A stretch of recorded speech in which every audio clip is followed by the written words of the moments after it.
This question is kind of obvious to know. Do you have an update on Allen right now? Yes, yeah. He had a partially collapsed lung, so he's evaluated here, took him to the hospital. Still under observation right now and just waiting to kind of hear when he will return. Is he a Covenant or UMC? Covenant. No, so you went to go see him? I went yesterday.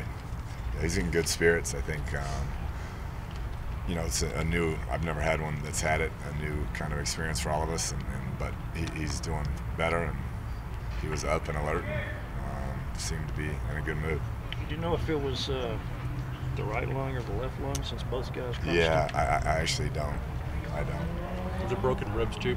It wasn't, so we avoided some things there. What has the medical personnel or staff told you to kind of expect in terms of a recovery? I think we were still waiting to hear on that. I think without the broken ribs, it should be sooner than later, but I'm not sure the exact timetable yet. Coach, after you looked at the film, did you still see a slow start, a lack of energy, or did you see one team that just out-executed another? Yeah, I think a little of both. You got to give them credit. They out-coached us and outplayed us in the first half, and but I didn't see the sense of urgency. I didn't see the toughness that we had been playing with until the second half, really. And I thought we played on our heels. Thought we played timid on both sides of the football, and I'm not sure why. We just didn't respond like I thought we would. So we got to work on that. We got to start faster. Our two losses, we were down 24-7 and 28-7 in the first quarter. And to good football teams, you can't put yourself in a hole like that. Respectively, what percentage of the playbook do Allen and Duffy have mastered, would you say? Yeah, it was a very similar situation where the game plan was built around Allen, and then we adjusted to Jet, which is that's pretty universal in football. The starters are going to get the majority of the reps. And then we tried to call stuff that Jet was familiar with and liked and could operate at a high level. I had a couple bad play calls that probably put him in a bad spot, but I thought he came in and competed hard. That's what I complimented on in front of his teammates, was how hard he played and competed and sold out and was running all over the place. Did everything he could for his teammates to win, and so that gained a lot of respect in the locker room, and we can build off that. You said a few weeks ago that you felt like there was a level of buy-in with your program right now that's different maybe from previous years. Even after a tough loss, do you still feel like that's true? Yeah, no question. I think that's the fight you see in that second half, is guys believing what we can be. We're not there yet. We're still a work in progress. You can see that with the mistakes we made, but to battle like that in a situation like that, have three turnovers, not getting any takeaways, and have the ball to go down and tie it with 4 minutes left. I mean, you're making some progress somewhere, and we have to get a lot better as we move forward. But our guys are fighting, and so that's a step in the right direction. How do you coach guys? I mean, you've had the three quarterbacks. You've also had a whole ton of running backs, a whole ton of wide receivers play.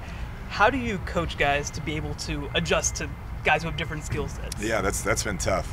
We were talking about that as an offensive staff, just how many guys have rotated in and played, and not having TJ this week, hurts. He's one of the most dynamic players in the Big 12, and all the running backs we rolled through. So it's a good time for us to reevaluate, kind of reset, try to get our starters back healthy, and the guys that we want to get the majority of the reps to, get them going again, because the last few weeks it's been kind of a hodgepodge of everybody, and we need to get everybody on the same page.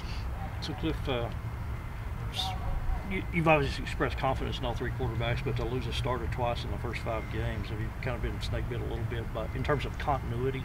Yeah, I think more than anything, you like that guy to get the majority of the reps, and that's when they really take off. You see that learning curve accelerate, and we haven't been able to do that because of the injuries. So you like to be able to get one guy and ride him and go that way, but it just hasn't worked out so far. And given that quarterbacks don't get hit in practice, has McLain been able to do anything in a blue jersey with pads in a team setting? He's worked back in a little bit, so we're being cautious, and his game is a little bit different than Allen's, where he's going to move and make plays, and so we want to make sure he's 100% before we get him back out there. So we'll see if he's ready this week and kind of make a decision from there.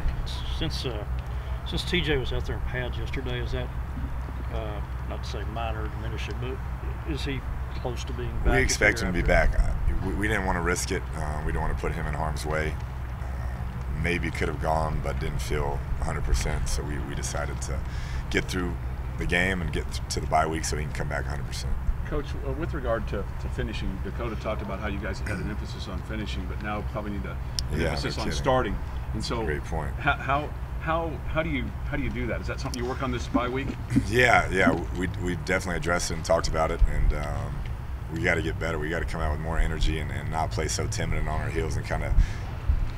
We don't need that feel-out period, which it feels like we have. Just cut it loose and go from the beginning instead of waiting until the second half. And, so yeah, we'll preach that and practice that this week and going into next week.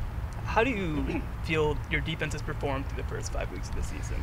I mean, 2 weeks in a row they basically shut out Big 12 offenses, but at the first halves of the 2 losses were very, very poor, and so we got to find some way to start faster on that side of the ball. We got to continue to try and get more takeaways. Last year we were really good at it. We haven't been as productive this year, but you see really positive moments, but we have to be more consistent and start faster. When you're evaluating quarterbacks during recruitment, what are you looking for? There's a lot of things, obviously, but can they get you out of a bad play? I think that's one thing that all 3 of these guys can do: extend the play with their feet. IQ, accuracy is huge, and then mental toughness. If they make a bad play, how do they respond?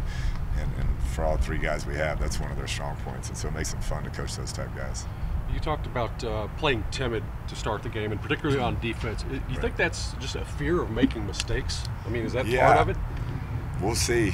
We addressed it, and we're making mistakes playing timid. So you might as well make one playing full go and cutting it loose. And so we've addressed that, and we got to get that fixed over this week.